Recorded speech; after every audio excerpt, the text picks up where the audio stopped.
Bonjour à toutes, bienvenue dans cette masterclass. Aujourd'hui, on va du coup se demander comment reconnecter avec la femme derrière la maman.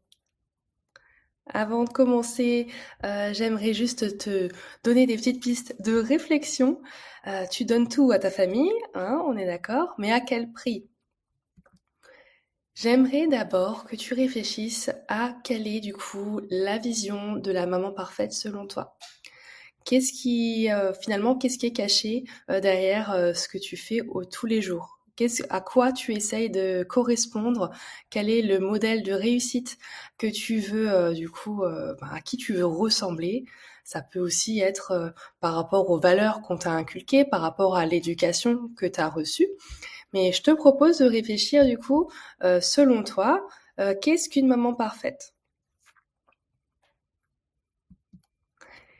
Et du coup, en te demandant quelle est du coup cette maman parfaite à qui tu as envie de ressembler et que bien sûr tu n'y ressembleras jamais parce que personne n'y arrive, c'est un mythe, c'est pas pour rien. Et clairement la seule que je connaisse éventuellement c'est Brie Van de Kamp dans Desperate Housewives et encore je suis pas convaincue qu'elle soit forcément heureuse tous les jours. Donc voilà, en fait, dit que finalement, en essayant de rejoindre ce mythe de la mère parfaite, voilà ce qui peut se passer. Je t'ai fait une liste, ça donne un peu le cafard quand on va la lire. Ça veut pas dire que tu vas du coup avoir tous ces problèmes-là, mais en gros, c'est pour se dire, à force de courir après quelque chose qui n'existe pas, on peut courir surtout droit dans le burn-out, dans une dépression, dans des problèmes de santé, de l'épuisement, de la perte de sens, perte d'énergie, de l'irritabilité, perte de soi. En fait, on sait plus qui on est. Ça peut engendrer aussi des enfants qui sont stressés, qui se posent beaucoup de questions, un climat familial qui est tendu. Enfin voilà, des exemples, il y en a énormément. Et c'est cette première prise de conscience que je voulais amener dès le début de cette masterclass pour qu'on arrête tout de suite là, déjà de se dire que ma vie doit être parfaite sur tous les plans, sinon je suis nulle, je suis pas une bonne mère, etc. C'est fini. D'accord? Ça, on met déjà à la poubelle. On ne va pas essayer de correspondre à quelque chose de mieux, à un idéal imaginaire. D'accord?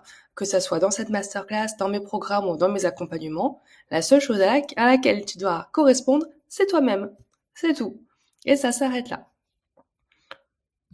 Ensuite, j'aimerais que tu réfléchisses du coup, par rapport à une maman parfaite, qu'est-ce qu'un papa parfait selon toi? Prends le temps, parce qu'on n'a pas l'habitude de se poser ces questions. Souvent, un papa parfait, un papa qui cherche ses enfants à l'école, déjà, c'est un grand seigneur. Oh super, il fait des choses pour ses enfants. Alors que des fois, non, il n'y a pas besoin de juste chercher les enfants à l'école, il n'y a pas besoin de faire non plus tout ce qui concerne les enfants. C'est un débat qu'on n'aura pas dans cette masterclass parce que c'est beaucoup trop, beaucoup trop long. Et surtout, j'ai pas du tout envie de mettre de jugement sur les papas. Ok? C'est pas le but. Mais tu vas peut-être te rendre compte dans cette question on en attend moins, finalement, des papas, de la société en l'occurrence, par rapport aux mamans, à ce qui est attendu des mamans.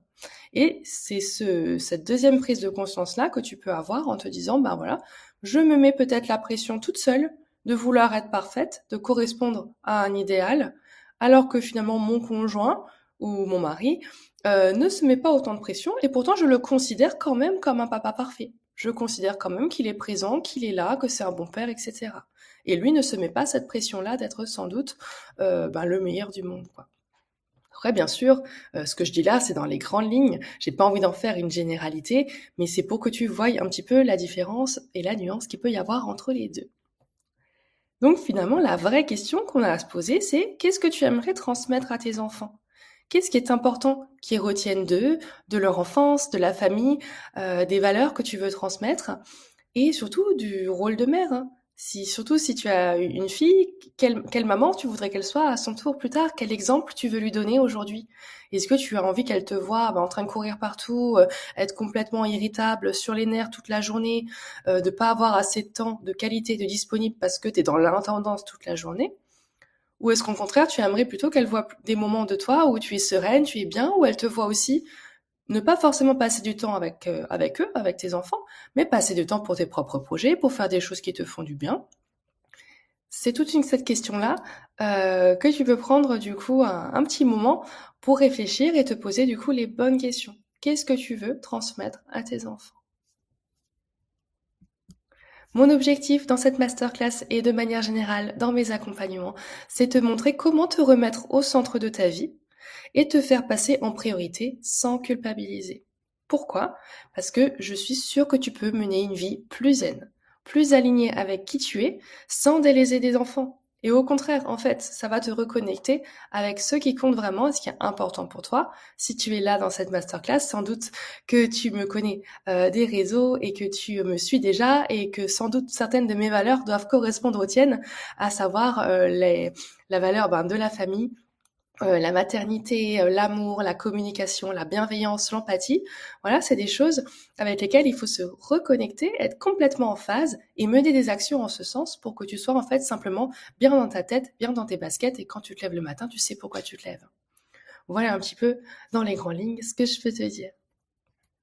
Et d'ailleurs, qui je suis? Si tu me connais pas déjà, moi je suis Tiffany Blézius.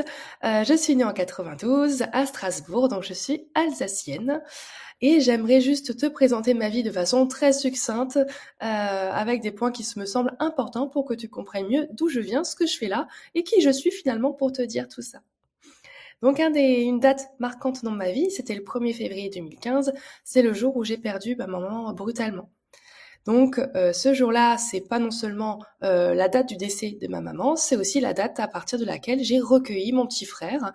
À cette époque-là, on vivait tous les trois avec ma maman, elle l'élevait seule. On n'a pas le même papa avec mon petit frère, donc il était orphelin quand ma maman est décédée. Et je l'ai recueilli, je l'ai pris avec moi sous mon aile, et 10 ans plus tard, il est toujours sous mon aile. Sauf que maintenant, c'est un ado, parce qu'à cette époque-là, il avait 5 ans, et j'en avais 22. Donc ça a vraiment, t'imagines bien, chamboulé toute ma vie de jeune adulte, qui avait plus envie de faire la fête le samedi soir que de préparer tout un plan avec baby-sitter pour faire garder les enfants. Enfin voilà. Et forcément, ça m'a transformée, ça m'a changée. Donc j'ai vécu 1 an finalement comme une maman solo. Au final, j'étais une grande sœur, une tutrice, une pseudo-maman. Enfin voilà, il n'est pas sorti de mon ventre, mais finalement mon rôle au quotidien, c'était celui-là, quoi. Et j'étais seule, donc pendant 1 an, j'ai vécu cette expérience de maman solo. Et petite parenthèse, mais je vénère toutes les mamans solo de la Terre. Déjà parce que ma maman était une maman solo, mais parce que à quel point c'est exigeant. Voilà, c'est tout. Profond respect. Ensuite, moi j'ai eu la chance de rencontrer du coup l'homme qui est aujourd'hui mon mari, qui a intégré ce duo que je formais avec mon petit frère et qui est venu se greffer. Et on a commencé à faire famille, du coup, un couple avec un enfant. Quelques années plus tard est venu mon deuxième enfant, qui s'appelle Maë.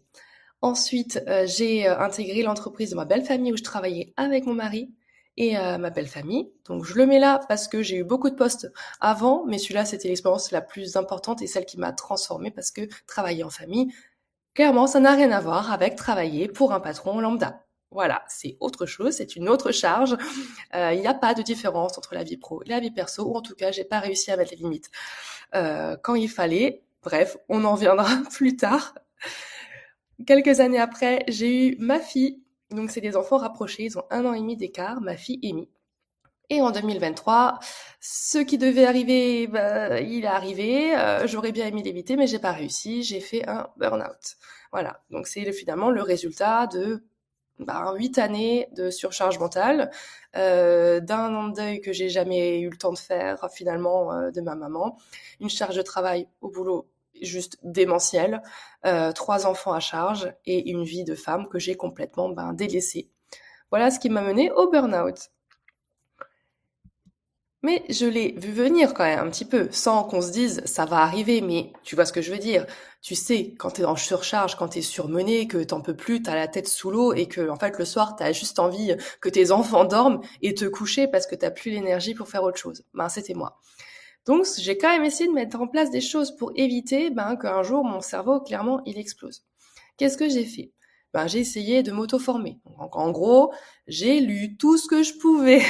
J'ai écouté des podcasts sur le sujet. Enfin, j'ai essayé de trouver, sur les réseaux, des réponses un petit peu à mes problématiques. J'ai pas trouvé. J'ai continué à faire du sport. J'étais très sportive de base, mais là, j'en ai fait plus. J'ai essayé, du temps que je pouvais. Et j'en ai testé plusieurs pour voir un petit peu là où je pouvais me décharger le plus. J'ai testé la sophrologie. J'ai testé une thérapie familiale aussi, qu'on a fait du coup en famille, de la psychothérapie. J'ai travaillé sur mon deuil quand même auprès d'associations. J'ai essayé d'impliquer mon conjoint plus pour qu'il m'aide dans des tâches qui m'incombaient par défaut, par habitude en fait, alors que en fait c'était pas forcément de l'aide que j'avais, c'était juste un partage des tâches tout à fait normal, mais travaillant tous les deux énormément, lui encore plus que moi, il y avait un petit décalage. J'ai testé toutes sortes de compléments alimentaires pour me sentir plus zen. J'ai aussi testé des nouvelles routines, changer mon quotidien, mettre en place des nouvelles choses, de nouveaux rituels. Voilà. Chacun de ces petits points, à chaque fois, a apporté quand même des choses. Ça m'a quand même aidé. Mais c'était trop disparate pour me dire que finalement, ça faisait vraiment un effet game changer dans ma vie, quoi. Donc, c'était plein d'outils, très sympa. Mais il manquait finalement que tout ça, ça s'assemble pour avoir une solution, une seule, unique, qui me corresponde. Donc, surtout donc c'était des solutions que j'ai cherchées par moi-même et vraiment, il y a beaucoup de facteurs qui ont fait que ça n'a pas marché et je vais te les lister. En gros, pourquoi ça n'a pas marché tout ça? Parce que j'ai quand même passé du temps à faire tout ça, à faire toutes ces recherches-là. Déjà, parce que j'ai pas travaillé sur mes croyances limitantes.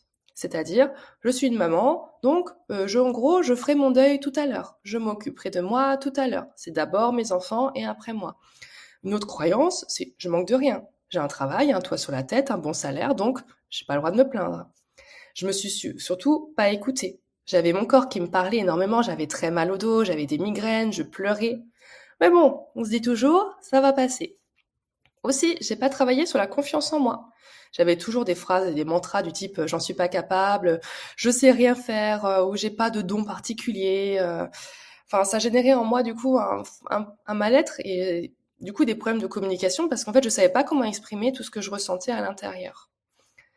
Également, en quatrième point, je ne savais pas dire non. En gros, c'était un mot qui n'existait pas dans mon vocabulaire. J'étais en fait incapable de dire non. C'était toujours oui, même si ça devait me coûter, que ça soit en énergie, en temps, en charge mentale, en émotion. Ça me coûtait beaucoup, mais il fallait que je dise oui pour qu'on soit content de moi, que ça fasse de moi une meilleure personne, pour prouver finalement que je pouvais toujours faire plus et que finalement j'étais une femme forte qui arrive à porter beaucoup sur ses épaules et de plus en plus et de plus en plus, dans le but de quoi? Finalement d'avoir une sorte de reconnaissance que j'attends et qui n'est jamais arrivé parce que personne m'a jamais félicité pour tout ce que je faisais. Et même quand bien même quelqu'un l'aurait fait, est-ce que ça aurait vraiment été ce que j'attendais? Voilà, je ne suis pas sûre. En point 5, j'ai pas travaillé non plus sur la peur du regard et du jugement des autres. De ce manque de confiance, forcément, génère aussi l'image que je renvoie aux autres. Que va-t-on penser de moi? Est-ce que je suis une bonne personne si par exemple je dis non, si je refuse un rendez-vous, si j'annule un resto que j'avais prévu parce qu'en fait je suis trop fatiguée? De quoi ai-je l'air si je m'habille comme ça, si je sors pas maquillée, etc., etc. Tout ça, ça demande beaucoup, beaucoup d'énergie parce que c'est toujours là en sourdine dans la tête. Et enfin, le point 6, très très gros point, c'est que je n'avais pas fait le tri dans les personnes toxiques qui me bouffaient mon énergie au quotidien. Et c'est des personnes, je ne citerai pas les noms, il y en avait plusieurs, du coup, j'avais un sentiment d'être dévalorisée à leur contact. J'avais perdu, du coup, vraiment une très grosse estime de moi. Je ne savais plus exactement qui j'étais, qu'est-ce que j'étais capable de faire. Ça me provoquait des remises en question tout le temps parce que je me disais mais en fait ces personnes-là savent tellement mieux que moi en fait je m'écrase quoi. J'ai rien à dire, c'est fini, ouais, ça sert même à rien que je discute, je vais faire ce qu'on attend de moi et comme ça on me reprochera rien quoi. Donc voilà un petit peu les points très brièvement du fait que pourquoi tout ce que j'ai mis en place malgré tout ça n'a pas marché. Avant mon burn-out, j'étais un peu une fleur fanée, tu vois, vraiment toute recroquevillée sur elle-même à l'intérieur, parce que c'est pas ce qui paraissait à l'extérieur. À l'extérieur, personne n'aurait pu se douter que j'allais faire un burn-out. Personne n'aurait pu se douter que j'étais une maman surmenée. Personne n'aurait pu se douter que je pleurais souvent le soir ou entre midi et deux avant d'aller au travail ou pendant les 3 semaines de vacances que j'avais. Personne ne pouvait le savoir. Parce que j'avais mon masque de la fleur éclatante, joyeuse, et je gardais tout à l'intérieur de moi. Donc j'étais stressée, anxieuse, impatiente, irritable, fatiguée. Et c'est pas parce que j'avais des enfants en bas âge. J'étais fatiguée vraiment tout le temps. J'avais une tendance à l'hyperactivité pour faire toujours plus. J'avais une alimentation qui était bien, mais surtout émotionnelle. Donc, surtout tournée vers le sucre, parce que voilà, ça me procure beaucoup de réconfort. J'étais très entourée, mais aussi très seule. Ça peut être contradictoire, mais en fait, comme je partageais pas ce que j'avais vraiment à l'intérieur de moi et je gardais tout pour moi, j'avais beau avoir tous les amis du monde, finalement, j'avais le sentiment que je pouvais pas partager ce que j'avais à l'intérieur de moi parce qu'ils me comprendraient pas, parce que ça se voit pas en fait à l'extérieur comment est la vraie vie finalement. J'avais des problèmes de santé fréquents, j'étais souvent malade, j'avais aucun projet personnel. Clairement, moi, mes projets, c'était que mes enfants soient en bonne santé, c'était ça mon projet. Et surtout, pas de temps pour moi. Les seuls temps que j'avais, c'était pour faire du sport. Ça, c'est mon non négociable dans la vie. Quand même que je fasse du sport. Mais à part ça, à part le sport dans la vie, il y a quand même des moments où on a envie juste de couper, faire une pause ou juste faire une sieste. Impossible. Et donc voilà, à un moment donné, le cerveau a explosé. Et du coup, tu verras ce que j'ai mis en place, mais je suis devenue du coup cette fleur éclatante, on va dire quoi. Et là vraiment, finalement, ce que je transmets par mon visage, par mon sourire, par ma manière d'être au quotidien, correspond réellement à qui je suis à l'intérieur. Et c'est fini de porter un masque en fait, parce que pour qu'on pense de moi quelque chose. Non, non, maintenant je suis vraiment alignée. Si à un moment donné, j'ai pas envie de sourire parce que je suis fatiguée ou j'ai pas envie de papoter, je ne papote pas, d'accord? Mais si au contraire je suis pleine d'énergie, j'ai envie de faire 1000 projets, et si j'ai envie d'avoir une journée surstimulée parce que j'ai envie, je le fais. Et à contrario, si j'ai envie de faire une sieste, je le fais aussi. Aujourd'hui, je me sens sereine, confiante. Je suis encore plus sportive, mais parce que j'ai plus de temps et j'ai mis en place les moyens de me donner du coup la capacité, enfin le temps de faire plus de sport. J'ai une alimentation qui est équilibrée et saine. J'en ai même écrit des livres de cuisine. Enfin voilà, je suis mieux entourée.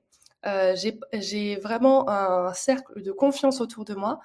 J'ai autant de gens et des fois ce sont surtout les mêmes personnes. Ça n'a pas forcément changé, mais je me sens mieux entourée car mieux comprise parce que maintenant les personnes qui pouvaient me connaître un peu moins bien que d'autres parce que ça fait moins longtemps, c'était plus des connaissances.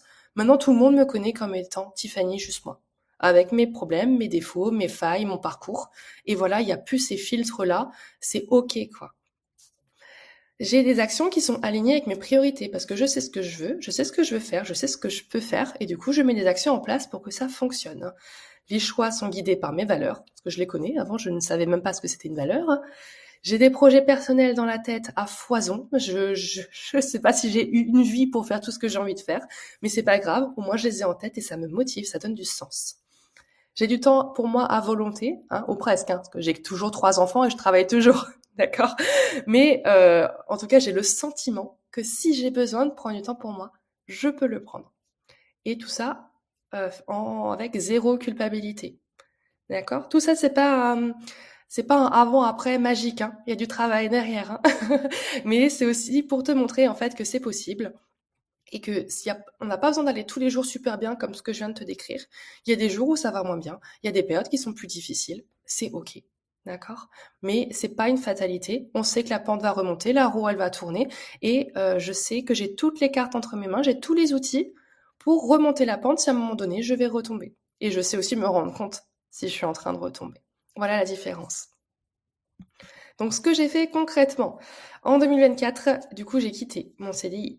Donc après mon burn-out, j'ai changé de travail, c'était non négociable. J'ai suivi une thérapie avec une psychologue.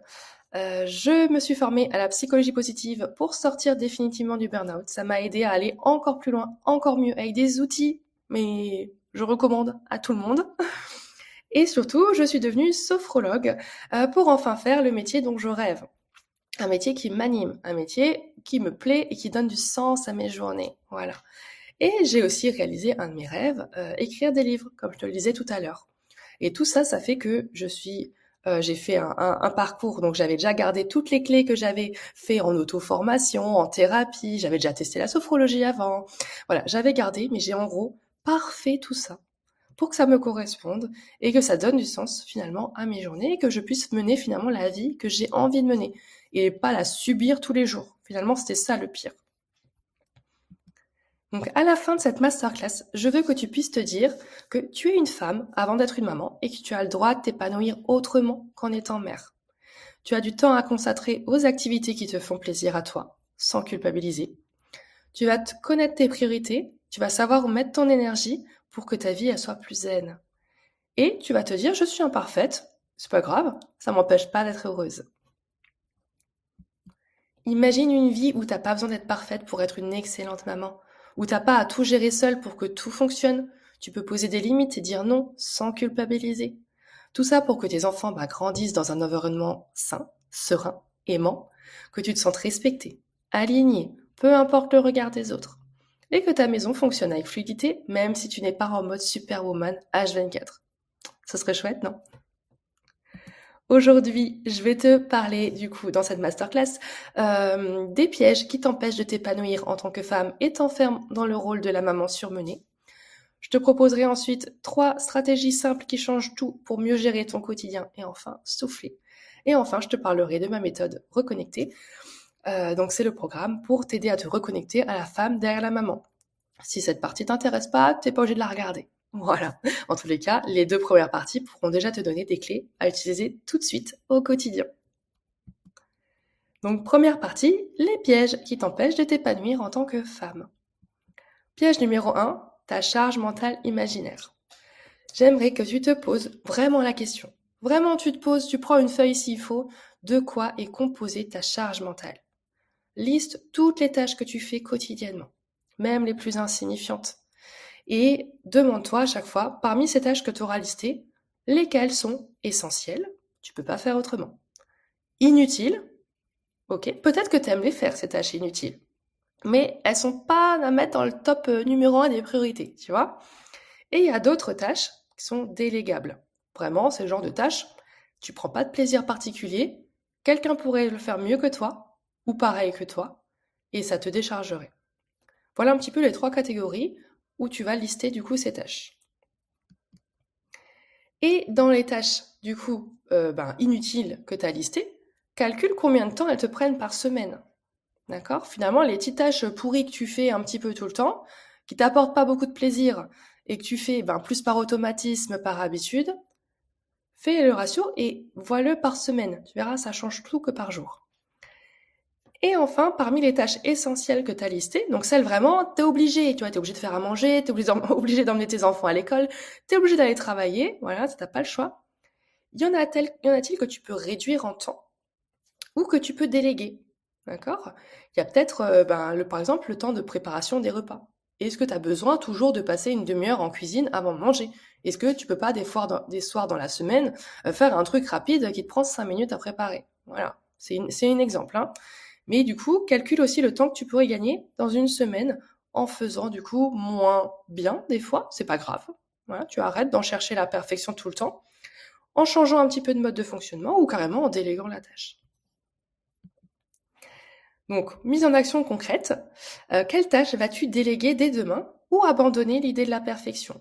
Moi, clairement, j'ai aboli le repassage. Ça n'existe plus chez moi. J'ai un fer à repasser que je dois utiliser une fois l'an, et c'est même pas moi qui m'en occupe, du coup, c'est mon mari. C'est le préposé au repassage quand il faut repasser une chemise. C'est fini. Et ça fait déjà gagner, et quand t'es une famille de 5 personnes, énormément de temps. Ensuite, piège numéro 2, c'est la femme oubliée. En fait, tu as oublié souvent qui tu étais avant d'être maman. Ok? Donc on va se reconnecter à la femme cachée. À quand remonte la dernière fois que tu as fait quelque chose pour la première fois? C'est pas toujours évident cette question. Tu peux mettre la vidéo sur pause pour réfléchir. Mais vraiment, demande-toi et tu vois que la réponse peut être étonnante. Et pour te faire prendre conscience de ça, je te propose un petit, même gros schéma. Il fait peut-être un peu peur, mais t'inquiète pas, je vais te résumer ça dans les grandes lignes. En gros, c'est l'évolution du temps pour toi dans ta vie de maman. On est d'accord que ce que je vais te dire ne vaut pas pour tout le monde, c'est des grandes lignes très générales, on est dans une masterclass, donc clairement, s'il y a des choses qui collent pas 100% à toi, c'est pas grave. Mais tu verras qu'en tout cas, des mamans que j'accompagne, il y a des petites choses quand même qui devraient te parler. Bon, déjà, au début, t'as pas d'enfant, hein, t'es une jeune femme ou une femme épanouie, tu as du temps pour toi, même si tu peux travailler beaucoup, tu peux avoir beaucoup de choses à côté, hein. C'est pas parce qu'on a des enfants qu'on est débordé, il y a des femmes sans enfants qui sont débordées aussi, d'accord? Après, c'est sûr que moi, étant spécialisée dans l'accompagnement des mamans, je vais placer les enfants dedans, on est d'accord. Donc au début, avant les enfants, t'as une vie, tu fais ce que tu veux, ou presque, voilà. Il n'y a pas de trop de problèmes. Tu tombes enceinte, bébé est en chemin, et t'apprécies ce moment de grossesse ou pas, mais en tous les cas, bah, bébé prend plus de place dans ton ventre et dans ta vie. Tu commences à mettre en place la chambre, tu commences à acheter des trucs pour lui. Tu te rends compte que progressivement, tu commences à t'effacer un petit peu parce que tes projets futurs sont orientés vers le bébé. C'est normal. Ensuite, bébé est né.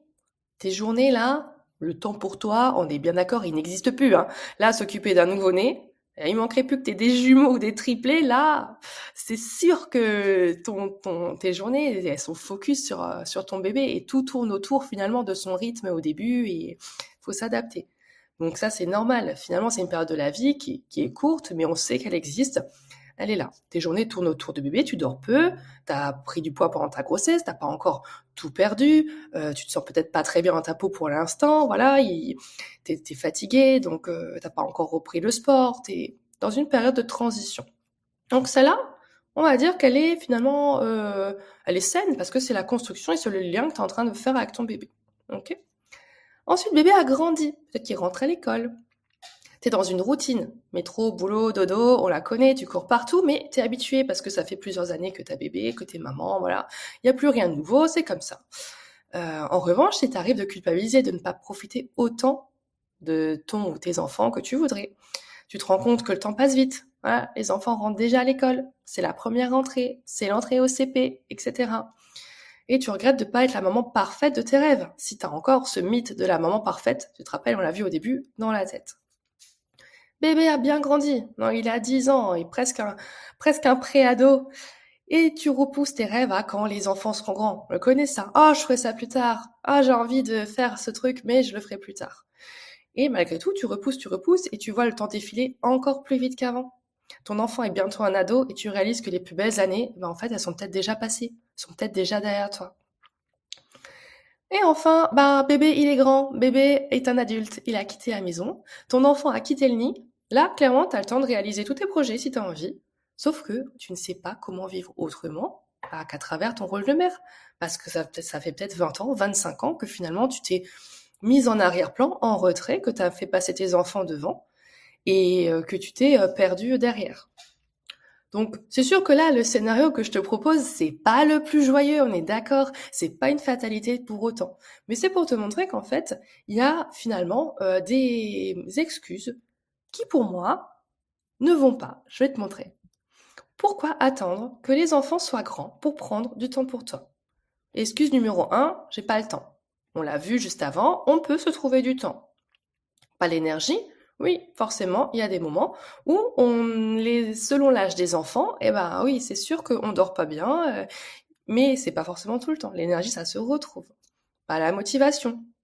Motivation, il faut bien se lever le matin. Peut-être que tu es dans un engrenage, un cercle vicieux où tu n'as pas de sens dans tes journées, la vie n'a plus de goût. Bah ouais, du coup, t'es pas motivé.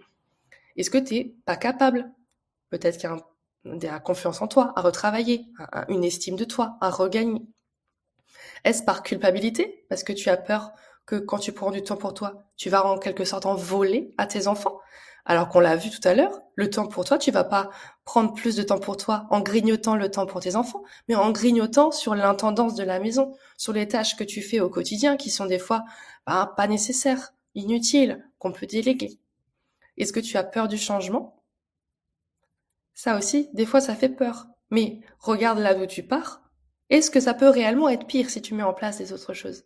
Et au pire, tu peux toujours revenir à la situation antérieure. Rien n'est figé dans le marbre. Ce que je te propose du coup comme mise en action concrète, c'est de lister les 3 choses que tu as arrêté de faire depuis que tu es maman et qui te faisaient kiffer avant. Et parmi ces 3 activités, laquelle pourrais-tu réintégrer dans ton emploi du temps dès demain?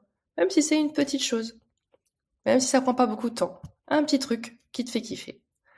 Moi, j'ai mis du coup dans mon quotidien, quand j'ai pu, l'écriture de livres. Et j'ai osé le faire éditer et m'embarquer dans cette nouvelle aventure parce que j'ai osé prendre ce temps, parce que tu te doutes bien que ça prend beaucoup de temps d'écrire un livre et j'en suis super contente. J'aimerais te montrer aussi, juste par mon expérience, rapidement, ce que ça a changé quand je te disais que finalement, faire le tri dans des tâches qui sont inutiles ou déléguées. Moi, en tous les cas, quand j'ai fait ce tri-là, ça m'a fait gagner 12 heures par semaine. C'est énorme, tu vois. C'était une période, maintenant, j'ai pu réintégrer, mais il y a une période, quand mes enfants étaient tout petits, on avait pris une femme de ménage parce que j'arrivais plus, c'était plus possible. Là, maintenant, je peux de nouveau je fais de nouveau mon ménage, mais à l'époque, c'était comme ça. J'avais délégué le ménage. Repassage, je te dis, j'arrête. Les tâches administratives, c'est mon mari qui s'en occupe. La vaisselle et mettre la table, c'est les enfants. Parce que maintenant, en plus, ils ont grandi, ils savent mettre et débarrasser la table. Rentabiliser les temps morts, ce nombre de moments où tu attends en salle d'attente, ou que tes enfants sont en train de faire du sport et que toi, tu es en train de te dire, bon, j'ai pas le temps d'aller faire des courses, mais j'ai pas le temps non plus de faire ça. En fait, tu as toujours le temps de rentabiliser ces temps morts pour faire des choses qui sont importantes pour toi. Moins d'écran, ça c'est sûr, il n'y a pas trop de secrets. Faire mes courses en drive aussi, ça a beaucoup changé. Enfin bref, ça m'a fait gagner en gros 12 heures par semaine. Et j'en ai fait quoi de ces 12 heures par semaine? J'ai fait plus de sport que je pouvais encore. Maintenant, dans une semaine normale, je fais 7 heures de sport et je trouve que c'est quelque chose qui me correspond bien. Je prends plus de temps à cuisiner. Je cuisinais déjà beaucoup parce que j'aime ça, mais là du coup je profite de ce temps parce que j'aime aussi cuisiner, faire des gâteaux, des choses qui nécessitent un peu plus de temps. Je le prends ce temps. Je profite aussi beaucoup plus de mes enfants. Beaucoup, beaucoup plus. Je fais beaucoup de choses avec eux et c'est du temps de qualité que je fais avec eux. Je me suis mise à lire beaucoup plus aussi et je privilégie, dès que je peux, de me déplacer à vélo ou à pied. C'est plus long, mais je l'ai ce temps du coup, donc c'est pas un problème. Au final, ma semaine, elle est occupée pareil.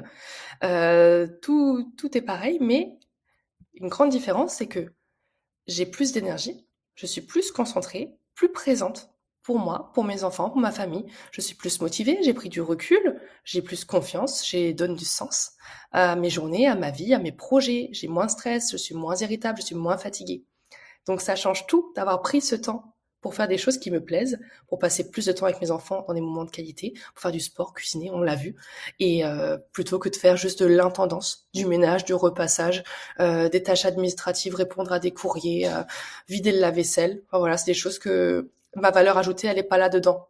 D'accord? Voilà un petit peu mon propre exemple. Ça veut pas dire que tu dois faire pareil, mais tu peux peut-être t'en inspirer. Partie numéro 2, je vais te donner du coup 3 stratégies toutes simples qui changent tout pour mieux gérer ton quotidien et enfin souffler. Déjà, là, je commence toujours avec ça, mes accompagnements. Et en consultation, c'est juste d'apprendre à respirer. Ok? Donc, on oublie. En fait, quand on est stressé, surmené, il y a un petit problème qui se fait, c'est qu'on respire avec la cage thoracique, donc par le haut. En gros, c'est pas trop un souci de respirer avec la cage thoracique quand tu fais du sport. Mais au quotidien, tu vois, par exemple là, je suis en train d'enregistrer une masterclass, il n'y a aucune raison pour que je respire avec la cage thoracique en étant essoufflé comme si je faisais du sport. Non, il faut apprendre à respirer avec le ventre. D'accord? Parce que quand tu respires avec la cage thoracique, ça va sécréter du cortisol, c'est l'hormone du stress. Il en faut un peu, mais pas trop. Et du coup, ça va entretenir le cercle vicieux, finalement, du stress chronique. Je respire mal, je sécrète du cortisol, je suis stressé, je respire mal, etc. Donc finalement, on va conscientiser la respiration et s'entraîner à nouveau à respirer avec le ventre. Donc c'est pas compliqué. Tu peux mettre tes 2 mains sur le ventre, tu peux inspirer par le nez en gonflant le ventre, et souffle par la bouche en faisant redescendre ton ventre.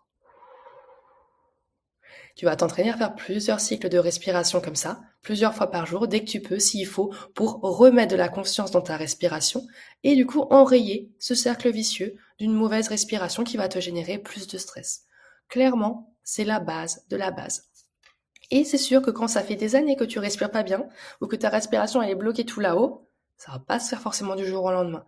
Mais tu verras, en conscientisant tout ça, en t'entraînant, ça reviendra tout seul et ton cerveau il comprendra exactement que quand tu es dans un moment de calme, quand t'es pas en train de faire une activité physique, quand tu es juste cool quoi, eh ben tu peux respirer calmement, sereinement et ça va aider à te détendre et relâcher le mental. Tout va être finalement un cercle du coup positif, un cercle vertueux. Ce que tu peux faire, bien sûr, c'est mettre ton téléphone de côté le plus souvent possible. Et j'aimerais que tu te poses la question de combien d'heures passes-tu sur ton téléphone par semaine. Ok? Je parle en heures directes, hein, parce qu'on sait très bien que ça va pas être juste des minutes, moi y comprise. Et demande-toi par combien peux-tu diviser ce temps d'écran. Ok? Je suis sûre que c'est au moins par deux. Au moins.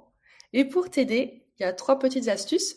Déjà, tu peux désactiver les notifications, hein, ça augmentera ta concentration. Et puis clairement, les notifications ont pas besoin d'être popées toute la journée. Si tu as envie d'être sur ton téléphone, tu regardes tout d'un coup. Tu peux aussi, si ça ne suffit pas, mettre ton écran en noir et blanc. Alors ça va te créer de la friction et de la frustration. Tu auras beaucoup moins envie de scroller à l'infini. Et enfin, en numéro 3, tu peux carrément mettre une limite de temps des applications pour contrôler les débordements. Par exemple, Insta, c'est 10 minutes et après ça coupe, par exemple. Et tu peux du coup mettre en place cette petite détox des écrans progressive. Ça te fera le plus grand bien. Enfin, je te propose de traquer tes temps morts. Tu te rappelles, juste avant, je t'ai dit à quel point ces petits temps par-ci par-là qu'on peut grappiller, au final, sur une semaine, ça fait beaucoup de choses qu'on peut faire. Donc, je te propose de lister tous les temps morts de la semaine, tous les moments où tu n'as rien à faire et tu es dans l'attente de on ne sait pas quoi. Et liste-toi des activités ou des tâches sur lesquelles tu peux avancer. Par exemple, en 10 minutes, on peut préparer son drive, éplucher et couper des légumes, plier du linge, passer l'aspirateur, cuire des pâtes, marcher 1 kilomètre, prendre un rendez-vous chez un médecin, écrire 3 gratitudes dans son journal des gratitudes si c'est quelque chose que tu fais, lire un chapitre d'un livre, etc., etc. Ou bien, tu peux aussi te lâcher la grappe, c'est-à-dire ne rien faire, te poser juste assise ou allongée, tu fermes les yeux, tu te vides le cerveau, tu te reposes, tu fais une micro-sieste. On n'a pas toujours besoin d'être dans l'hyperactivité, d'accord? Mais c'est des moments, même 10 minutes, ça suffit pour avancer sur des tâches et ça suffit aussi pour te recentrer, te mettre au calme pour repartir ensuite. Avant de finir, j'aimerais te parler de l'exemple de Marion. Le prénom, je l'ai modifié, mais on va dire qu'elle s'appelle Marion, que j'ai accompagnée en consultation de sophrologie.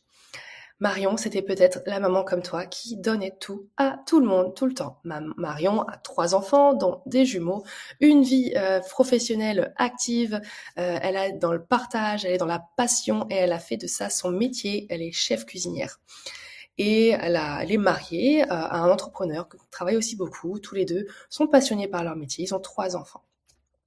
Et Marion, c'est la générosité incarnée. C'est un petit bonbon, cette femme. Elle est incroyable. Elle donne tout pour les autres. Elle est très souriante. Franchement, on peut que être attaché à ce genre de personne. Et tout à coup, sa vie de surmenage à 100 à l'heure, ça s'arrête. Fracture de fatigue, le pied il dit non, elle peut plus marcher, et là, c'est le cercle vicieux qui se met en marche. C'est le début d'une sorte de dépression, ou en tout cas d'un état négatif, plus, et un sentiment de culpabilité très fort, car elle ne peut plus gérer ce qu'elle faisait avant, l'intendance, ses enfants, son boulot, elle est à l'arrêt du jour au lendemain. Et finalement, elle a l'impression que sa blessure l'empêche de profiter de ses enfants, ça la prive de faire des choses, et c'est un cercle négatif qui se met en place autour d'elle et qui tourne dans sa tête pendant plusieurs mois. Ce qu'on a fait du coup avec Marion, c'est qu'on a remis en gros l'église au centre du village. Donc elle a défini des valeurs, des projets en rapport avec ses besoins, ses priorités. On s'est recentré sur elle et ce qu'elle a besoin tout de suite. On a travaillé sur une nouvelle routine d'organisation pour vivre son métier différemment. On peut aimer, on peut être passionné, mais jamais au détriment de sa santé. Ensuite, on va travailler sur sa vie de maman et pour qu'elle soit une maman qui soit sereine en se détachant du jugement et du regard des autres. On a pris du recul sur les personnes toxiques qui pouvaient polluer son entourage. Et elle a appris des exercices concrets, pratico-pratiques, qui prennent pas de temps, qui s'intègrent facilement dans une vie de maman, qu'elle peut utiliser dans son quotidien pour faire redescendre la pression, et elle peut même le faire avec ses enfants. Donc au final, Marion, à la fin de l'accompagnement, c'est une Marion qui est recentrée sur elle-même, qui se connaît parfaitement, qui est alignée avec ses valeurs, qui est bien dans sa tête, bien dans ses baskets. Et c'est une femme qui prend soin d'elle et qui ne culpabilise plus. Il y a la vie pro d'un côté et la vie perso de l'autre. Et il y a Marion au milieu qui concilie le tout et qui est le chef d'orchestre de sa vie. Et pour que toi aussi tu puisses devenir le chef d'orchestre de ta vie, je vais te proposer du coup ma méthode pour passer de maman surmenée à femme sereine qui kiffe sa vie.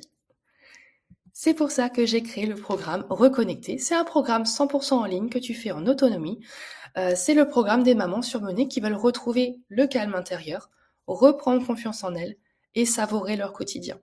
C'est un programme qu'on peut réaliser j'ai mis 7 jours, mais une semaine ou à ton rythme. Il n'y a aucune contrainte de temps. C'est pour t'expliquer que c'est pas non plus, ça va pas te prendre une énergie dingue et un temps dingue, d'accord? Si tu t'y mets, un petit peu tous les jours, tu peux facilement donner des bonnes clés dans ton quotidien et changer les choses très rapidement. Donc disons, en 7 jours, tu auras à la fin du programme mis en place des routines simples pour te recentrer, apaiser ton esprit et retrouver de l'énergie au quotidien.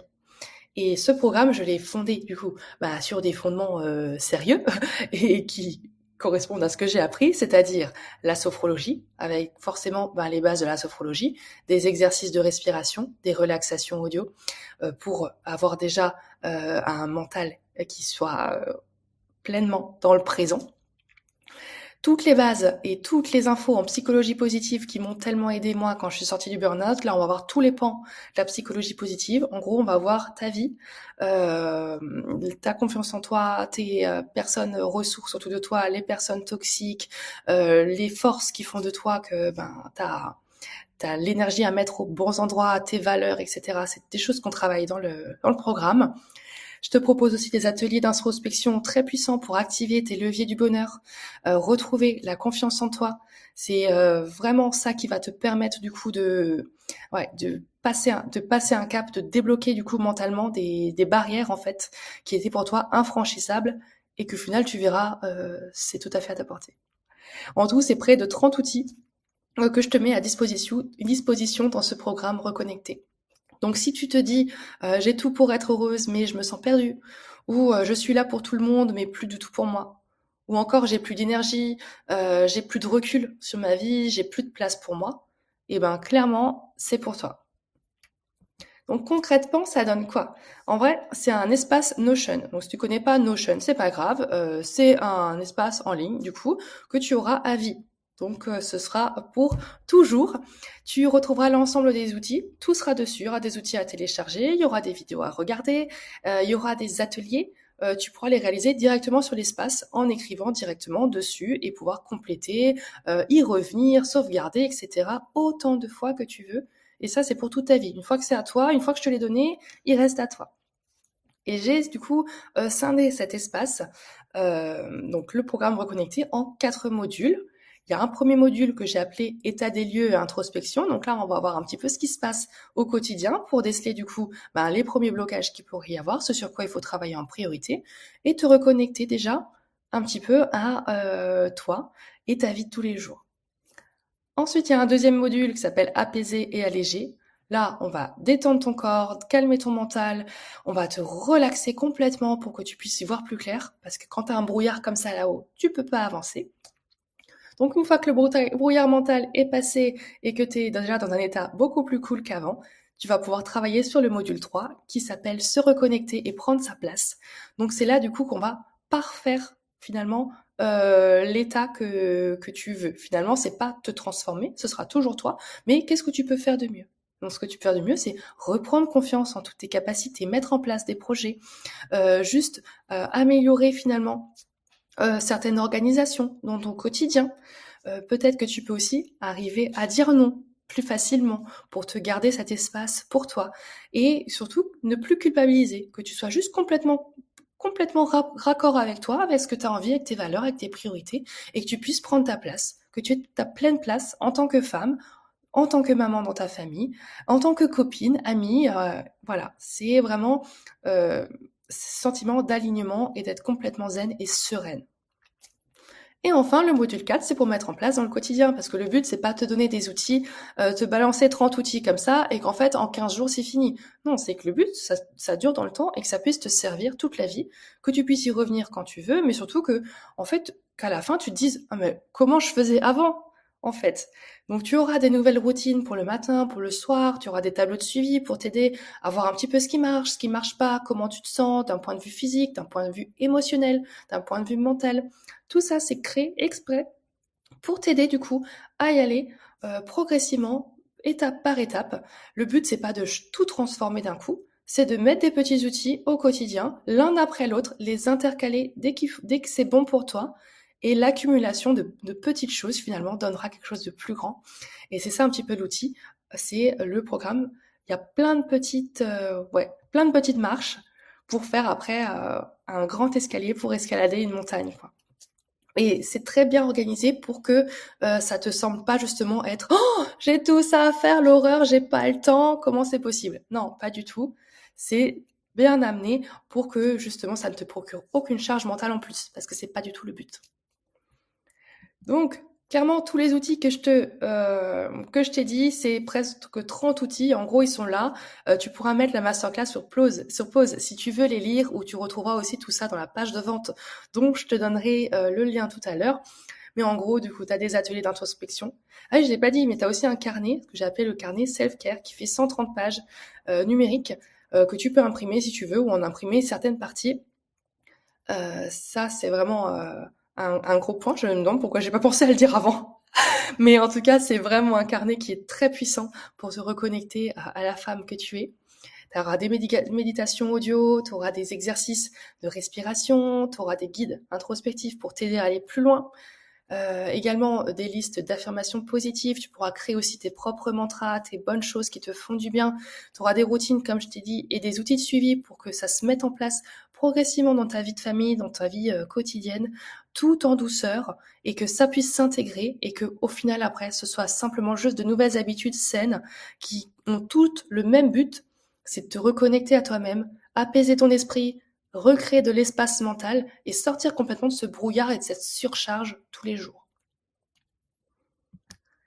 Donc le programme Reconnecté, donc c'est un espace Notion que tu auras à vie. 29 outils j'ai mis là, mais en vrai il y en a presque 30 et je pense que quand j'en ai d'autres, j'en rajouterai, mais bon, on va dire que pour l'instant il y en a 29. Et également, j'insiste quand même, ma disponibilité, parce que quoi qu'il se passe dans le programme, quelles que soient tes interrogations, tes questions, tes points de blocage, tu peux me joindre quand tu veux pour que je t'accompagne. Et je te propose ce programme en ligne, du coup, à seulement 147 €. Donc voilà, du coup, mon offre, le programme Reconnecté spécial maman surmenée, donc pour être une femme zen, épanouie et plus cool. Voilà un petit peu ce que je pouvais t'en dire.